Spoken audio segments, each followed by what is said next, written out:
Welcome to Complicating the Narrative, a podcast that takes on the challenging questions in public health by embracing complexity rather than avoiding it. I'm your host, Salma Abdullah, an assistant professor at Washington University School of Public Health. At the Society for Epidemiologic Research conference earlier this year, Professor Maria Glymour gave a presentation titled The Critical Role of Associational Research in Dementia Epidemiology. I thought this topic was very relevant to the podcast and would pair well with a planned episode with Professor Matt Fox on challenges to rigorous epidemiologic research. Dr. Glymour is professor and chair of the Department of Epidemiology at Boston University School of Public Health. Her research sits at the intersection of dementia and cognitive aging, social determinants of health, and causal inference in social epidemiology. She's also a co-author of one of my favorite textbooks, Social Epidemiology. But what struck me most as I dug deeper into Maria's work was her enthusiasm about what research can achieve. In an era where trust in science has eroded and academic debates can feel like territorial battles, Maria's approach is different. She embodies what it looks like to be methodologically rigorous, optimistic about what research can achieve, and firmly grounded in the values that drive her interest in the field. So, while I originally planned to focus on associational research, I realized that this conversation could serve a broader purpose. Using Maria's work as our guide, we will walk through the entire research process, from asking the right questions, to choosing appropriate methods, to communicating to the public, to mentoring the next generation of researchers. This timing feels particularly relevant. It is doctoral program application season, and I suspect that many listeners are either applying to programs themselves or mentoring others to do so. So today's conversation is about more than methods. It's about what it means to be curious and to believe that careful thinking can change the world. Maria, welcome to the podcast. Thank you. It's really wonderful to be here. It's great to see you as well. Yeah, so as I was telling you just before we started, I think I spent a few weeks just reading through your work and listening to interviews you did. So hopefully this is not going to sound too stockish, but I think I know a lot about you that I'm going to ask you today. And maybe just to start from the beginning, I was wondering if you can share with people, what was the moment that you realized, I want to do public health? Was there a specific moment, or were you just, this is something that just happened because you kept stepping forward in your field? And what were the questions that you thought, oh, this is interesting, and maybe public health or epidemiology in particular can help me answer? Yeah. I mean, there are always a few ways to tell stories. I can say a few things that were really compelling to me that sort of, I think, changed how I was thinking about my career. Which already sounds pretentious because at the time that I made the decision, I was barely thinking about, like, just the idea of having a career seemed very ambitious. When I was in college, I was a biology major and I loved the science. I loved the puzzles. I did not love the bench work, and I did not love making transgenic mice. I was, in fact, extraordinarily bad at making transgenic mice. Now, no, I'm sort of dating myself because people don't make transgenic mice in their own labs anymore, but at that time we did, and I was very bad at it. But I also really cared a lot about social justice, and I was really sort of found those issues compelling. I spent a lot of time. I volunteered as a adult literacy tutor, and the sort of default for biology majors is to go to medical school, and I never wanted to go to medical school. I didn't find that particularly appealing for various reasons, but I love the science. But I really struggled with, like, how do you actually apply the science in a way that's fun? I also really thought stats and math were fun. And at some point I was sort of... Too many people would say that, but that's interesting. Yeah. Yeah, they really were. I mean, I think that the place where I sort of saw the beauty of stats was when I started taking public health courses. But my undergraduate, I went to the University of Chicago, which was an amazing place to be. But it also really didn't have public health. And after college, I sort of flitted around, not sure what to do. I worked in nursing homes, mostly because I missed old people. I sort of had grown up with old people as sort of a core part of my life and a wonderful part of my life. And I missed old people. So I tried to volunteer in nursing homes and ended up working in some memory units, which were really dedicated to the care of people with memory impairments of various types. And that was really compelling work. And I felt, on the one hand, it was incredibly satisfying work because, every day if you've helped somebody Like if you've helped somebody use the toilet, you know that you've been useful, and in a way that like almost nothing else is you feel very confident that was helpful to that person. On the other hand, it was also very heartbreaking because people were deteriorating and declining, and there was sort of a constant loss. And every small victory of connection was a joy. And so when I was sort of struggling with what to do with my life, I had moved to Boston, and it was an interesting time. I went to a talk which was about the embargo on Iraq, which was causing famine, and I heard a talk about estimating the impact of that and estimating the health impact of that embargo. And that was really amazing to me, the idea that you could use the statistics to address this core issue about social justice and whether people were starving to death. And at that time, I was also sort of encountered, because I was in Boston, I encountered a lot of people who were in public health. And I started to hear about some of the things that people were doing in public health. And I thought, this is actually an amazing thing to be able to do, to bring together this really set of very geeky scientific tools and mathematical, statistical tools, and apply them around issues that are really compelling. And in terms of the space of social justice, there were lots of things I would have been excited to work on. And I cared a lot about education, for example. But I really thought that health was sort of stood apart as something that was compelling no matter what. Like it didn't need any cultural context to care that your loved ones were healthy. And like there was no sort of, oh, this is important in this context, but it's not important in that context. It's just important. If you're a human, you have people that you love and you want them to be healthy, and they shouldn't be needlessly sick. And so I found that very compelling. And all of that sort of led me to figure out, oh, public health is really a path I can take. And so when I wrote my graduate school applications, I could have written about lots of topics. I found so many topics really compelling. I think at that time, there was really the health and human rights movement was really strong.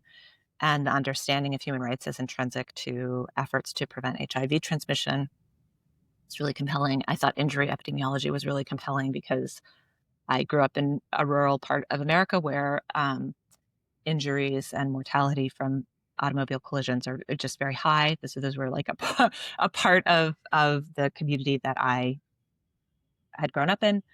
But I wrote, you have to write an essay. And I wrote the essay about the thing that I thought I could really write. This is a compelling story. And I had been very moved by the time I spent working in nursing homes and memory units. And so I wrote about the challenge of what was happening with people's brains, how they were losing so much, and what they retained and what was meaningful to them during that phase of their life. And so that was sort of how I started working on cognitive decline and cognitive impairment. And what was really compelling to me as a student was this idea that for old people, we take so much away. Like as people age, we take away their jobs, their loved ones die, they're often moved into a new housing setting where there's really no environmental stimulation or less environmental stimulation. It's much better now than it was. And that's such a loss. And how much does that harm people's brains? How much does it harm people? And linked with that was really my interest in literacy and my thought about the way that we use literacy and numeracy as fundamental tools of social control and social hierarchy. So like actually being able to read is probably one of the most powerful tools you can possibly have access to. And that's what schools do. So I was very interested in that. But then when I started my dissertation, as anybody who's done a dissertation realizes, you go from this wonderful, brilliant, big idea to a very modest set of analyses you can actually do within a few years. So that sort of led me to focus on education and dementia risk. And during that time, when I was a student, I found really it was such an interesting moment because students now will assume that we often have like many, many waves of data. But at the time, there were many, many studies just had 2 waves of data. And often we'd show cross-sectional data analysis. And so I actually looked at the literature, there was a lot of consensus about something that I thought there was a pretty consistent methodological flaw. And so my dissertation really tried to dive into that, both improving methods to evaluate true causal effects of education on dementia risk. So I have so many questions here, but before I ask those questions, and maybe setting the scene for people who don't necessarily know a lot of the terminology about cognitive aging, maybe what is the difference between dementia and Alzheimer's disease? Just because we will use some of those terms moving forward, and I want to make sure people understand what we're talking about. Yeah. And it's very confusing because the way these terms are used has changed even over the last 20 or 30 years substantially. And some of them are in fact still contested. However, here's the basic story. Alzheimer's disease is one particular etiology, one particular type of pathology that contributes to dementia. And most people would say it's at least a major contributor to the most common cause of dementia. And you don't say somebody has dementia until they actually have impairments, like they have cognitive impairments substantial to impair their activities of daily living and their the things that they want to do with their life. And because you can have pathology in your brain that doesn't actually compromise your ability to live your life. And so you could have Alzheimer's potentially for years before you actually meet criteria for dementia. And dementia is defined as a clinical phenomenon that you have consequences of the disease. But Alzheimer's is one of the diseases that causes dementia and particularly common.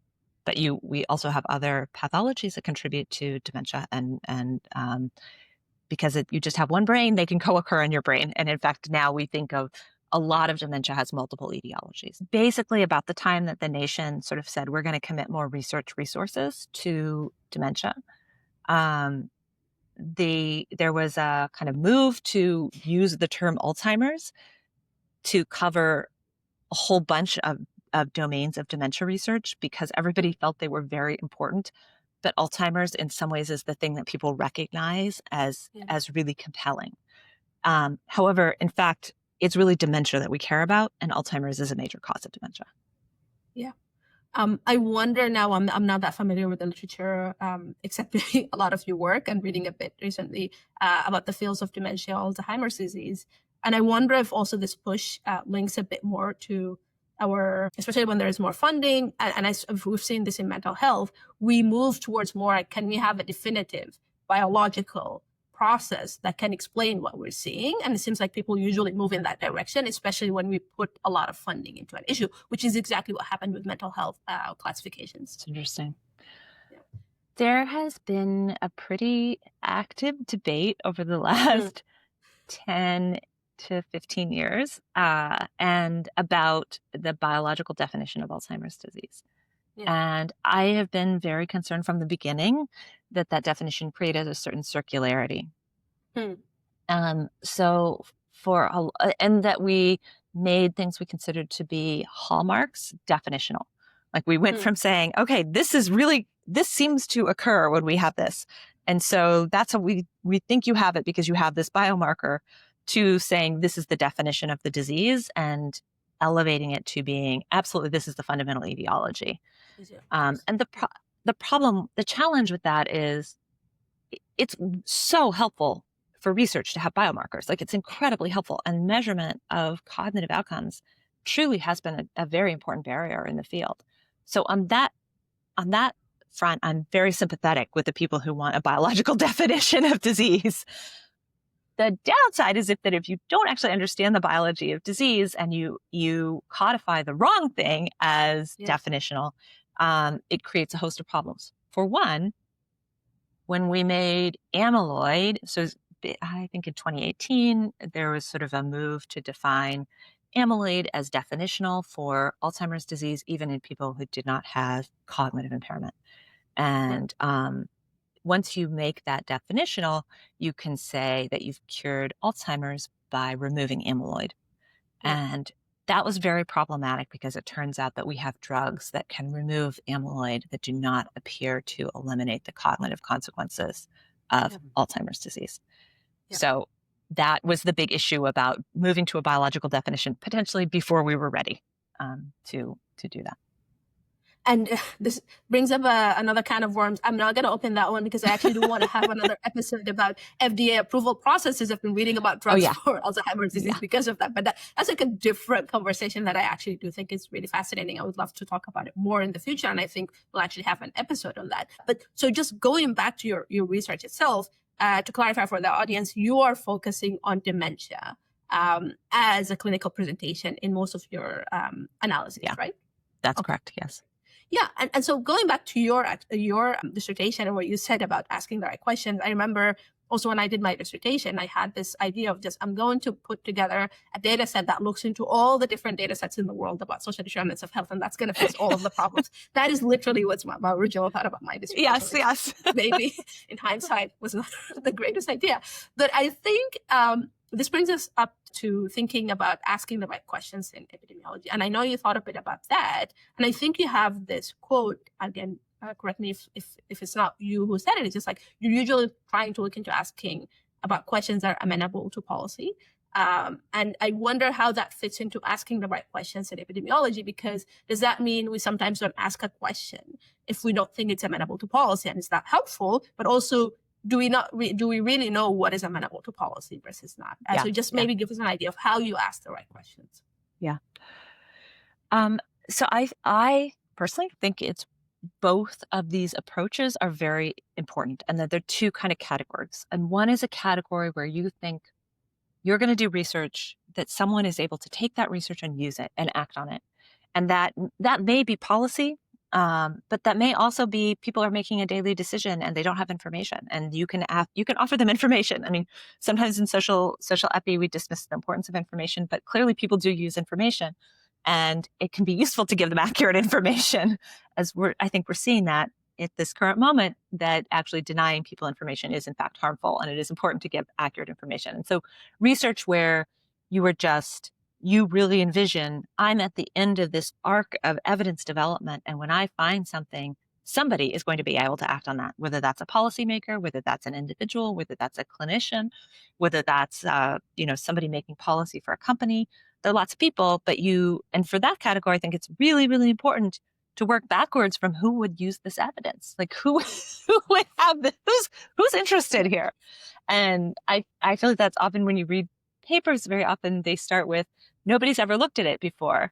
Like, well, maybe there's a reason. Maybe it's because nobody cares. So you have to go that next step. It's really helpful. And it's very hard to go that next step to say, if we knew this, these people could do something differently. These people would be able to use this evidence. That's one category, and it's very translational. But that's not the only category of really important evidence. I think there's a whole other area of research that's really about theory building, that's about coming up with sort of understanding enough about how the world works to say, oh, these might be reasonable interventions. These might be reasonable policies. But that's kind of the basic science, not the translational science. I do think both things are important. But for the basic science, I really love Bruce Link's paper. I can't remember if it's Link or Lincoln Phelan, but anyway, and I think it's called The Social Production of Understanding. And it's this, he has this really nice portrayal of like, if you're going to do theory building, think about the theory and think about how your science could actually move you forward to show actually there are two competing alternatives here to understand how the world works. And this experiment would show this one was wrong or this one was right. And I think that is something that basic scientists, like bench scientists, do really well. And actually sociologists do much better than often epidemiologists. And there's this big, huge critique from Nancy Krieger and colleagues of the atheoretical nature of epidemiology, how we have moved away from theory.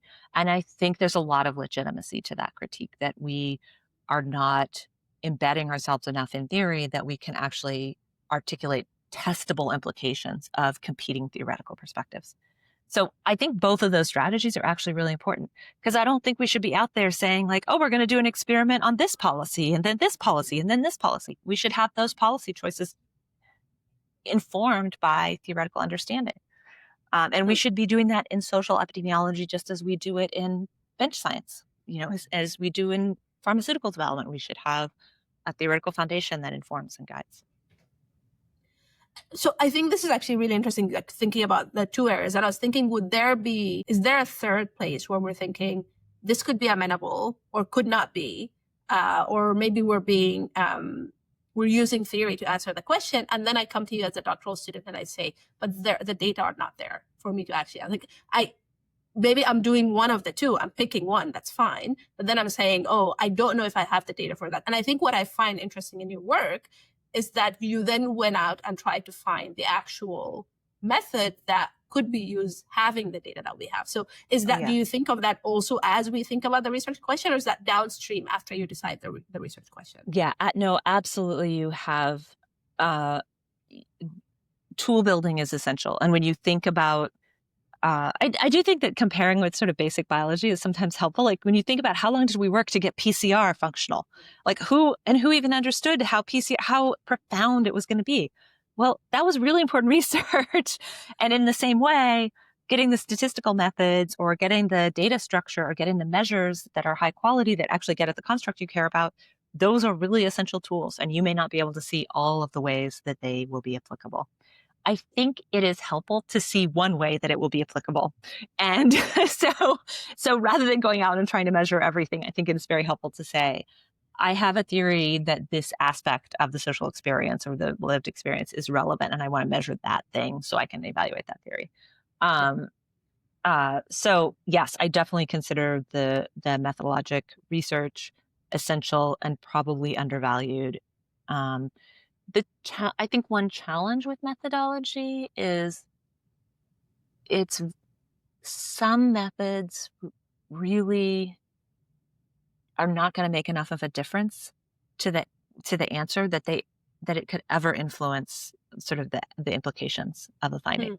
And I don't have a really clear way to disentangle these, but I think people know what I mean. Like, this is a method that if you use it, it's going to change the fifth decimal place, versus this is a method that if you use it, it's going to change the sign. And very often we actually just need to know if something's helpful or harmful. Yeah. And I think I've had this argument with various folks, like in an ideal world, we'd need to know the precise effect estimate. We'd be plugging it all into a really careful decision analysis and deciding like, oh, the pros and cons, we can weight it all perfectly. But in fact, the noise is so large that very often we just need to know the sign, or is it a big effect or small effect? And some of the methods decisions are not going to change that, but some are. And figuring out which methods issues we need to address, I think is important. And I want to go through all the methods that you use. I actually think, again, looking at your trajectory is really interesting, the different methods you use to try to get into the different questions that you were interested in when it comes to education and dementia. But because you mentioned basic science and thinking about social epi, which, as you said, social epi, we're thinking more about the life experiences people have and how does that shape their health outcomes compared to just thinking about the biological processes that goes inside the body. What happens if the theory, and I don't know if that's actually just reading more now about how one of the theories that have been guiding a lot of the research on Alzheimer's disease that we talked about, I think in 2022, it came out that one of the largest papers that was the field of amyloid hypothesis was built on turned out to be fraudulent. If I'm not mistaken, it was 2022. And I think some of the researchers actually ended up resigning from their universities in 2024, 2025. I'm not sure, but we'll link to the information in the episode notes. That I think is shaping the field right now, because the NIH, again, at least from my reading, seems like it put a lot of funding in this specific theory after this work. Does that affect the type of analysis that you do, that maybe one theory that the field was built on that really have shaped the research questions turned out to be at least maybe mistake or fraud, if not fraudulent? And to be also completely honest, I listened to some of your interviews. It seems to me you've always been hedging your bets on that one. Like, you've never been someone who's like, no, I think this is what's driving, at least reading from your language, but I could be wrong. Yeah. Okay. So first I will say Alzheimer's disease research has a fraud problem. And I don't know why there have been so many very troubling incidents. And even within, like, I'm part of the organizing committee for this group, the Methods in Longitudinal Research on Dementia, and we're actually hoping to have a broader discussion because we feel like, especially for junior folks, they need to talk about what's happening. It's so shocking. And I don't know the fraud landscape in other fields, so I don't know if we're an outlier or not. So that is really true, and I think we need to interrogate why that's happening. And I will say there's clear financial conflicts of interest that are rife throughout the field, and they're so common, people actually cease to see them. Like, my view about financial conflicts of interest or taking money from corporations is That's absolutely fine. You can take money from industry, but then you can't pretend that you're an independent arbiter. Yeah. Like there's a trade-off. And and I think that the field, it became so common, people forgot that, or they were in denial about that. And so people clearly had a financial incentive as well as a very strong scientific incentive, acted as if they were just neutral arbiters when they were looking at ambiguous evidence. So all of that is true. I will also say, I don't think it has fundamentally undermined the amyloid hypothesis. I think that some of the science, like the reporting in science, the reporting in general, is just like every weather event is the worst conceivable weather disaster.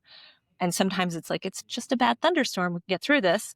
I think in the same way, some of the fraud, it's more interesting if you elevate that this is fundamental to the whole amyloid hypothesis. In fact, I think it wasn't fundamental to the amyloid hypothesis. It was very troubling and very wrong, but I don't think it necessarily undermines the amyloid hypothesis. My view about the amyloid hypothesis for a while has been, I don't have a better hypothesis. So there's some evidence for it. It's a story that could be true. And I just don't want us to settle on that and feel like it's concluded at this point. And that's actually a very awkward position to be in, because I'm not saying, no, it's wrong, it's this other thing. Because I don't have another thing like that I can say, this is a really strong competing hypothesis. I'm simply saying, this isn't a closed book. There are a lot of things here we don't understand, and we're having a very hard time moving this into effective translation and disease prevention and disease treatment. So we should be still asking questions and interrogating a whole bunch of other paths. Further, there are a whole bunch of paths that it doesn't matter so much about amyloid versus not amyloid. And that is true in fact, for most of my research, that when you really think about the ways that people come to be impaired, they come to be impaired probably by multiple bad things happening in their brain. And some of those pathways are vascular things. Some of those pathways may be amyloid things. And so a lot of those pathways, all of them would be delayed. The clinical consequences would be delayed by some core public health interventions like education. Potentially changes in physical activity could just be broadly beneficial. Changes in experiences of poverty or intense stress could be broadly beneficial regardless of those specific etiologies. The brain in a lot of ways is very dynamic. And if you think about after stroke, we think of stroke as like this devastating thing that kills neurons. And yet the physically people recover, right? Physically people they can find new ways to use their brain to solve the same problem. And I mean, it's not that all stroke survivors have perfect recovery, but many have amazing recovery.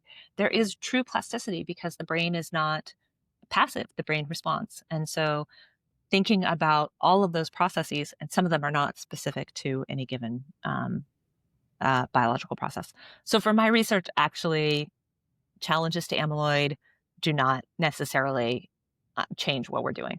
Yeah. And I guess this brings us to your research then. And if we can just walk through some of the methods you used, starting with I guess you want from the larger question of I want to fix the world to education and dementia. Yeah. So that maybe I think some of the papers that you had about thinking about education and dementia were really thoughtful and also helpful for a younger person who's thinking, what are the type of methods I can use to try to get more precise answers when it comes to this question? So maybe can you walk us through some of this research? Yeah. So to me, very early on, I sort of thought the standard approach that we use in epidemiology, where we basically look at the association between people with, say, higher levels of education and cognitive outcomes or dementia risk, this is very flawed because it really depends on the assumption that there's nothing that influences both education and also influences dementia risk. We know that that's not true, right? Like any person, you ask my grandma, she's going to be like, no, that doesn't seem plausible. There are probably a lot of things that influence both. So I was very skeptical. So then what are the other approaches if you don't buy that method? Well, in economics, there is a whole other tradition which is based on quasi-experimental approaches. And Ichiro Kawachi had heard of these methods and said, "Oh, Maria, you should go figure it out." And when I was a student, he was one of my committee members. And Ichiro Kawachi is a professor at Harvard University. Yeah. And so I thought, well, I'll go try to figure it out. And I tried to read some econ papers. And I read Josh Angrist, who's an economist at MIT, and Adriana Yarosmini, who's now an economist at UCLA, had both sort of independently done converging work using changes in educational policy, changes in state laws regulating education. And they were interested in, Adriana was working on overall mortality, and Josh was working on earnings. So they had different outcomes than I was interested in, but they both used this approach. And I was like, this is great. The premise here is, well, this is actually like an incredible thing that happened in the United States from 1910 to 1960, 1950. We made massive investments in getting kids through high school. And that meant that we went from having it be very unusual for children to graduate from high school to having it being the norm. And that was accomplished in part by policy changes that changed the mandatory schooling. And so if schooling really has a causal effect, then you would think kids born under a regime with the older, less schooling was required versus a newer regime when more schooling was required, those children who were born later would have lower risk of dementia. And we could just compare people across, before and after a law changed in each state. And because most U.S. states changed their policies over the course of that 50-ish year period, we could actually, and many changed it multiple times. So if you actually look at these graphs, it's actually pretty funny where you're like, oh, we're going up, requiring more school, maybe a little less. But mostly there's upwards movement, and you can use that to say, okay, decades later, how did kids born under those schooling law regimes, how did they fare with respect to cognitive outcomes and dementia risk? So that was basically the approach. And when I started, so you can think about, like, what's the data you need to do this? Well, you don't want to just compare Alabama to New York, right? So you'd really like lots of states to compare because they all have little experiments. You'd really like a long period of time so you could compare across birth cohorts. And you need a big sample because most people, the legal change doesn't completely change their schooling. Most people, if they're going to say the schooling goes from 9 years required to 10 years required, most kids, if they're going to complete 10 years, they were going to complete 10 years even if only 9 was required. But there's a small fraction of kids for whom that law makes a difference. But that's your effective sample size of the kids whose behavior is changed by the policy change. So you need a big data set. You need a national data set. You need a longitudinal data set. You need reasonable cognitive outcomes. And at the time, there was really, I only could identify one data set that I could use for this analysis. And you need a data set that tells you where kids were living when they were going to school, right? Because you need their cognitive outcomes now, but you need to know where they went to school. And that was a health and retirement study. And it wasn't that big at the time, but it was the best possible data set at the time. Now there are more options for these analyses. And but that was a data set we used. And I think actually that challenge about the data access and that having data to support these is a challenge that persists to today. And when people talk about the magic of big data, I am a believer. Like, there are so many challenges about health research that are really about access to data and having enough data. So that's an example of a quasi-experimental design. And you can think about that in many, many settings. And my students have done far, far better work than I have in the years since my dissertation work. Oh, so you buried the lead. So what happened? Is education important for the risk of dementia? So in fact, if you look, you see people born when they were required to get a little bit more schooling, they have better cognition decades and decades later. That benefit. Now, of course, we expect schooling to improve test scores. It persists into late life, and it reduces our dementia risk. Now, the issue is, dementia is fundamentally okay. So let me give you the good news. Yeah. Okay, The good news is it improves test scores. If you give people more education, it improves test scores, and the capacity of people to perform well on tests persists into late life. And it's a pretty substantial benefit. Really good news. The bad news is, and it's not even bad news.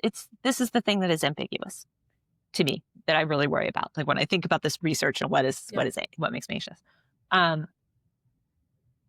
We diagnose dementia using tests. Like this is fundamental. We have these little tests, like the mini mental state exam. I mean, we have better tests than that, but still we have tests. And it's possible that you could just be teaching people to do well on tests without really improving other domains of their life. And we have a lot of evidence that it is in fact possible to do that we could teach people to just take tests and it doesn't really translate. And that is very hard to disentangle with the data we have. And I think that's a little unclear. And I think you've done also another paper in France, which showed that their education does have benefits for men, but not necessarily for women. So how does that shape what you found in your US work? I think there are settings where the educational benefit varies across the payoff. Now, my first response when I see heterogeneity is always that is chance. So I definitely, in general, in observational evidence, the link between education and cognitive outcomes is so robust, so consistent across every group. And it's actually amazing. Like probably one of the most amazing papers was, I think it was Lindsay Kobayashi, who's at University of Michigan. And if I'm messing that up, I will tell you and we'll have to cut it out so I don't credit the wrong person. So she studied rural Black older adults in South Africa. And so these are people who were raised under apartheid. They had, by design, terrible schooling. Yeah. And she looked at the cognitive outcomes associated with increments in education. And her coefficient is very similar to what I see in the United States. Like the actual magnitude and the fact. And I think the reason, I mean, to me, that was so astonishing, but I think the reason is what the counterfactual is. Like those individuals living through apartheid in South Africa, their option, if they weren't in school, wasn't that they would be like staying at home watching TV. They would be working very low wage jobs. And right, there were very challenging contexts, very horrible contexts under apartheid. So I think even in that setting where the quality of education was very questionable, there was still an association of a benefit. So I would not say that my take home is that education is beneficial for one sex but not the other, one gender but not the other. However, we also see, for example, in the United States, I think there's a substantial amount of evidence that the benefits of education for Black men are lower than the benefits of education for Black women, and that there's I wouldn't say that that's like a done absolutely conclusive in every setting. However, I think there's a lot of reason to think that discrimination against Black men in the United States means that translating educational gains into financial gains is much harder. So Black women employment really expanded, and they were able to use those educational gains to secure better occupational settings and more financial security. And Black men had much harder time doing that in the context of U.S. Discrimination. So there are settings where I think there's more heterogeneity, and it's a really, actually, I think an issue that we are just beginning to scratch the surface of. Are there groups of people for whom schooling in the conventional way that we think of schooling is harmful? And I should say, I should also acknowledge, like, there are clearly settings where schooling is just vicious, right? Like if you think about Indian boarding schools in the United States, that's not a setting where school was beneficial to people. It was really intended to be harmful, and it was harmful.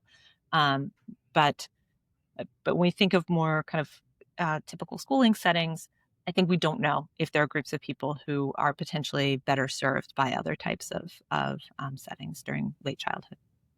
Yeah, and I guess there is a lot to get into here, because education itself doesn't also act on its own as I'm assuming you're thinking protective mechanism, but also we know education that affects your income level, social connection, a lot of things. So that is actually very interesting. And I think, as you said, you've worked with a lot of your students, at least from your research, to thinking about other questions. I've seen some interesting papers about genetics versus education. That was fascinating work for me. Again, looking at instrumental variables.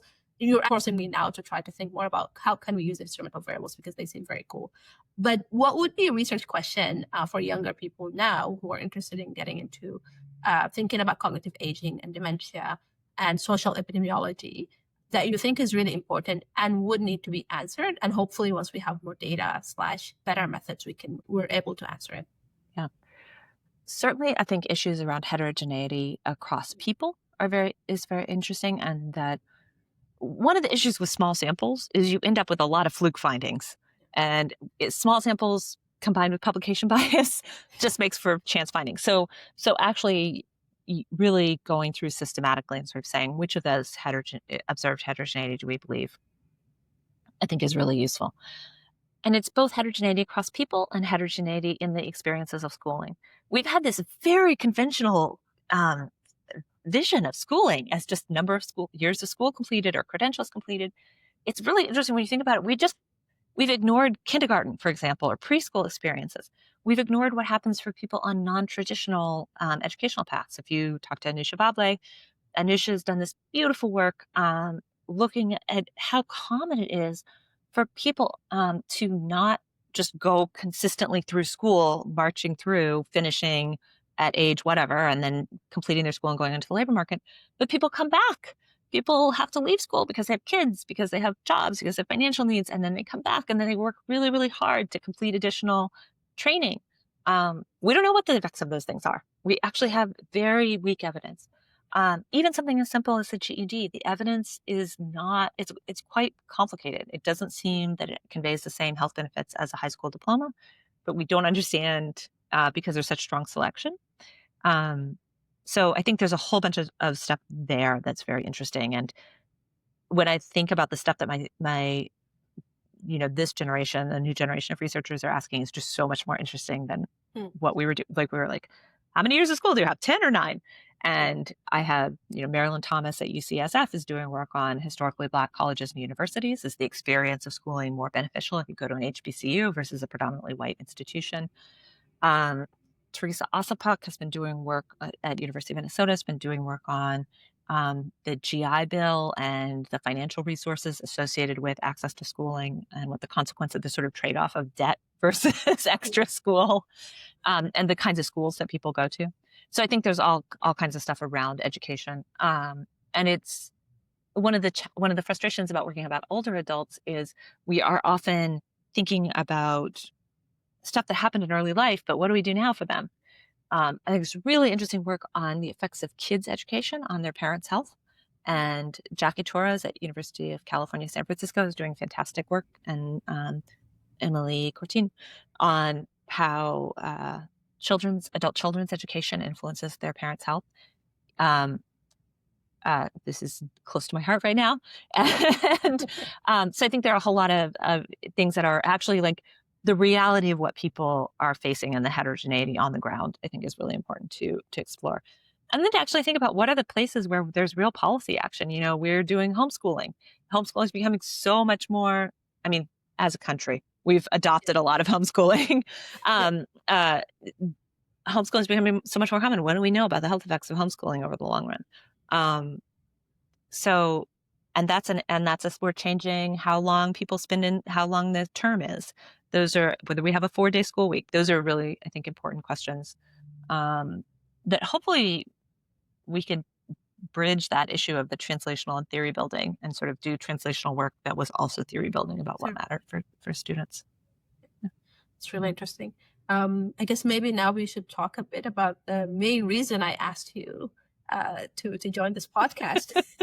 At least what I thought about it a few months ago, which is association research, because you did what I thought was really interesting presentation during the Society of Epidemiological Research conference earlier this year, and I think that erroneously I kept referring to it in our emails as descriptive epidemiology. So I wanted you, first of all, to tell us what is the difference between association research and descriptive epi, but also why did you think that was a presentation that is worth making right now?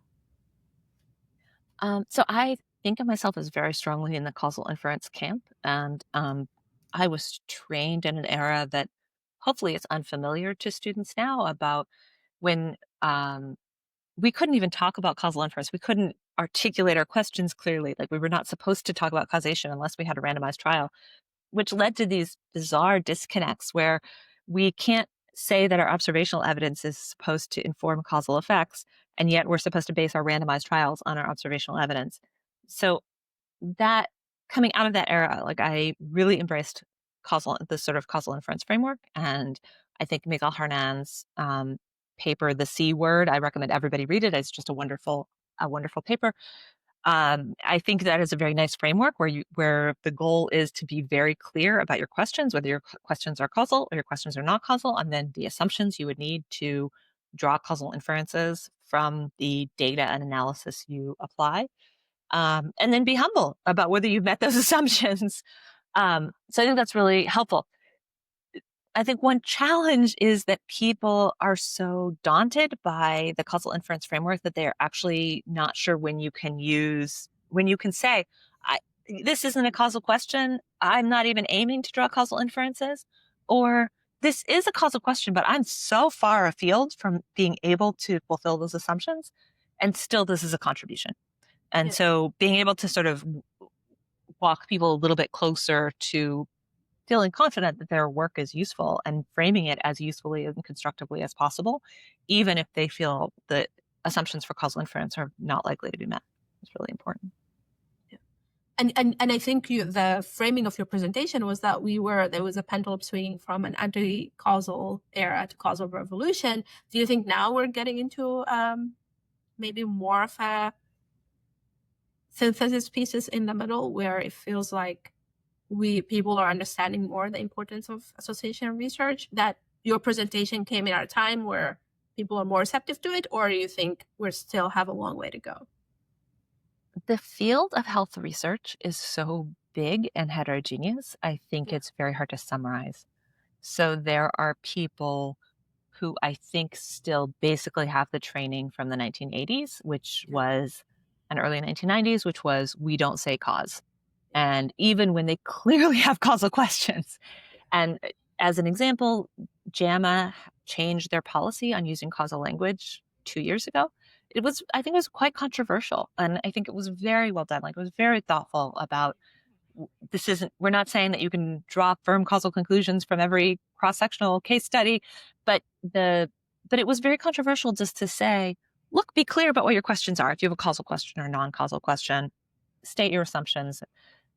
So there's still a large set of people doing very important health research who have not encountered causal frameworks and do not have this set of tools and are intimidated by this set of tools, or think this set of tools is hocus pocus and leading to massive overinterpretation. On the other hand, there are people who, even in that talk, we were sort of attacked for using the word association on the grounds that people misinterpret it as meaning causal. And so you shouldn't use the word because people misinterpret it so often. And so the idea was like, you can't use this constructively and you should just avoid using it, which I don't agree with that. I think, in fact, you can use it constructively and you need to be as precise as you can be. And then there are people who are sort of, and I think even some of the people at the forefront of the causal inference community certainly think descriptive and associational studies have their place. And when you think about, some of it is just uncontroversial. I mean, when you think about the value of a predictive model, very often you just need a predictive model. You just need to say, oh, this person is going to get readmitted to the hospital if you release them today. So don't release them today. Take care of them in the hospital so you can respond to their acute needs. And that doesn't have to be a causal question. It's clearly important. And there are a million questions like that, right? The problem is that we need to distinguish between whether somebody's trying to build a predictive model that just says, we actually already have a treatment we know works. We just need to know who to deliver it to. Yeah. Versus, I'm trying to figure out if this treatment works or this preventive strategy works. So I don't know, I think the field is too big to say that there's a clear pattern about where we are.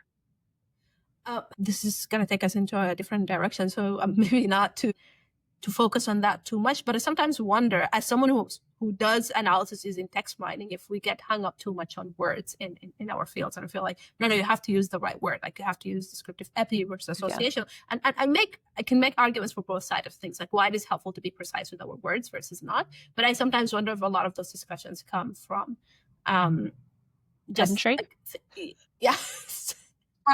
but I'm increasingly also, as I get more involved with working with economists, I see the value of having specific words, because we're using words that mean the same word that means very different things, and we're having arguments about those conversations. So I'm always with myself. I sometimes argue about is it really important to use association versus but, I don't know if we have the right answer for that. Yeah, I think there's settings where people using the wrong words sort of supports or facilitates mistakes in analysis or interpretation. And then there's settings where people use the wrong words, but it doesn't change what they do at all. And both things happen. It's helpful to be as precise as you can be, but sometimes, and there are even settings, like I think in modern epi, they sort of disdain the word risk factor, but sometimes it's helpful to use risk factor because you're actually like, just don't look, I don't want to talk about this part. I want you to focus on this other thing. Yeah. So sometimes ambiguity is actually part of what you're trying to convey or preserve. And so I'm actually with you, Salma. I don't think that it's obvious that you should always fight the fight about precision. But on the other hand, if you give up on precision, it causes problems. I guess it depends. Which is sad. But epidemiologists. So then actually brings us to maybe just quickly talking about your attempts, which I really find fascinating to write to the public, because then words really matter there, or I don't know if they matter enough. Because you've been writing for where's the outlet in Oklahoma where you're from? You've been writing more and more for that. So I wanted to ask quickly, just maybe what made you interested in writing more for the public? I don't know if you've been doing it for a long time. I'm just no, I haven't. Yeah. It's really hard. It's really hard. Yeah, so I grew up in like really rural Oklahoma. I grew up in one of the most red voting districts in the country, and most conservative voting districts in the country. And it's a very strange juxtaposition between being in, being in extremely liberal communities in Boston and San Francisco, and versus still going back and seeing where my mom's living and the place where I grew up and the people I grew up with. I think it's easy at this moment to vilify, if you're on the left, to vilify people on the right and just not understand how removed politics is from people's daily lives. And when I started to think about what's happening after COVID, during COVID, and during the Trump administration, it seemed like we really have a communication gap, and we are not expressing to people really core concepts in public health that are central to our heart and that I think really would resonate. And it's easy to forget what we learned. Like I remember the first time somebody said to me, look, kids shouldn't die because they drive badly. Everybody knows kids drive irresponsibly. It's very predictable. That shouldn't be like they die in automobile collisions because they drive irresponsibly. We should predict that children will drive irresponsibly, and we should make it so that they are unlikely to die as a consequence of that. And that to me was like, that's like core principle of injury epidemiology. That's a core public health principle, right? And to me, that was like, oh, that's a really good idea. And I never thought about that. And maybe like everybody else is smarter, but I think in fact, most people don't think about that. And it's worth trying to convey those ideas that are foundational for how we think about public health. Because it's not the case that people in red America don't care a lot about public health. So I've tried really hard to communicate some ideas about public health, and tried to write to my hometown newspaper. We're close to hometown. My hometown is so small we don't have a newspaper, but the big town next door to my hometown, and then for some other Oklahoma papers, which has been really interesting. So what did you learn from writing for the public? First of all, that they will rewrite your headline. That was a shocker. I didn't know that. And I think it's really worth trying to do, but it's not so easy to do, like to actually explain ideas in a way that is compelling and clear, and not, but it's like anything teaching, right? Where there's a tension between being precise and getting the idea across. So I don't know. I think I'm still very much learning, and I hope to keep doing it because it's been very fun and satisfying, but it's also hard. Yeah. Would you recommend more people doing this? I think we absolutely. I mean, we surely have an obligation to try to communicate what we're doing.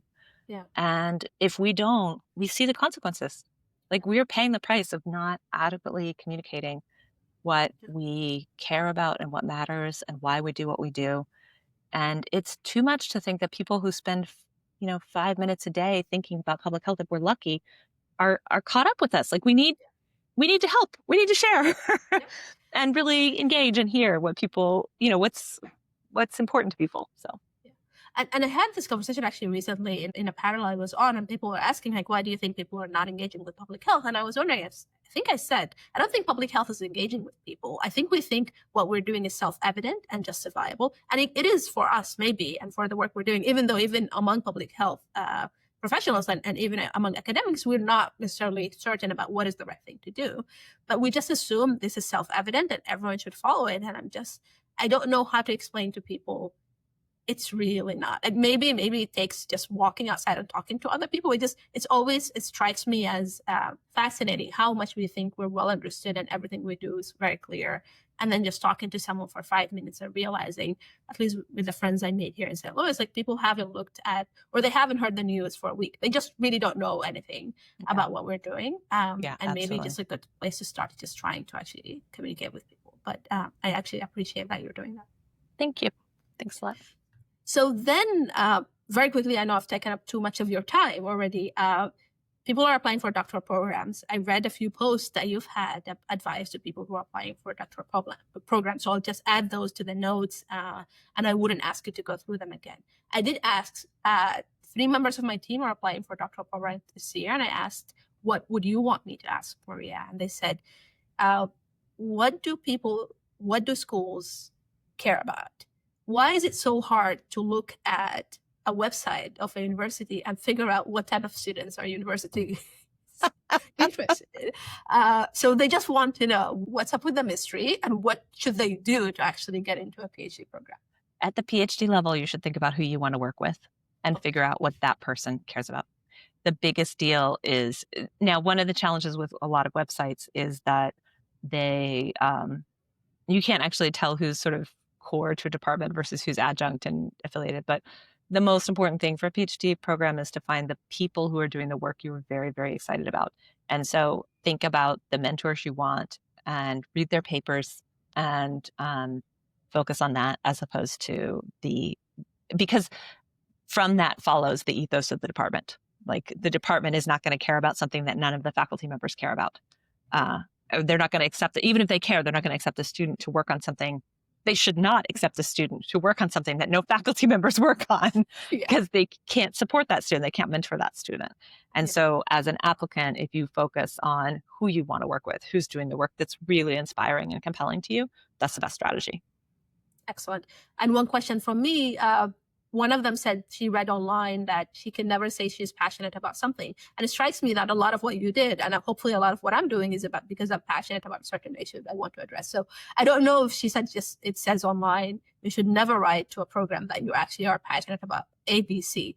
I would say maybe write about specifically what you're passionate about, and instead of saying, as I thought, well, I'm just going to fix the world. But I don't know, what would be your advice to them? So most PhD programs are competitive, and most people are passionate about what they're applying for. Yes. So it's not that you shouldn't say you're passionate, it's that it's not nearly enough. Yes. And so if you have limited space, say the thing that most other people are not going to be saying. Yeah. And so I pretty much assume that if somebody is applying to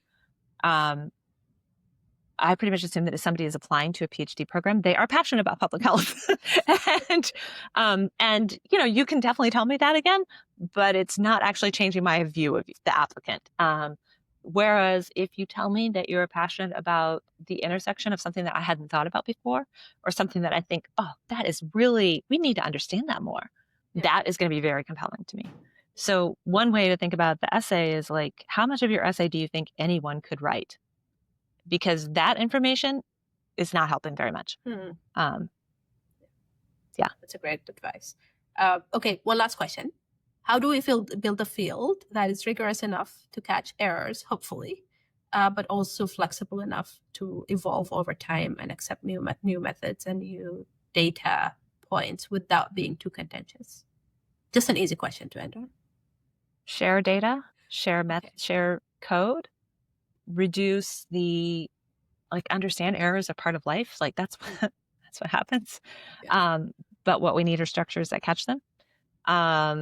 Really incentivize people to actually revisit and reevaluate work. And I think that we really are moving towards an era of more reproducible research. The journals it's a shame the journals are not more quite together, but I think the journal can be a very good influence on this in the sort of, instead of picking the most exciting, unexpected, very likely chance finding, having more of an overall system to think about research reproducibility and answering scientific questions. But we are in such a different era than we were 20 years ago in terms of reproducible research. And I think probably data access is one of the biggest challenges now. Maria, thank you so much for being here today. Absolutely. My pleasure. Thanks so much for having me. Take care, Salma. Great to see you. This podcast was edited by Zach Leonaris and Catalina Melendez Contreras. It is supported by the School of Public Health and Frick Initiative at Washington University in St. Louis. You can access this and other episodes wherever you get your podcast, or you can watch it on video on YouTube. Thank you for watching.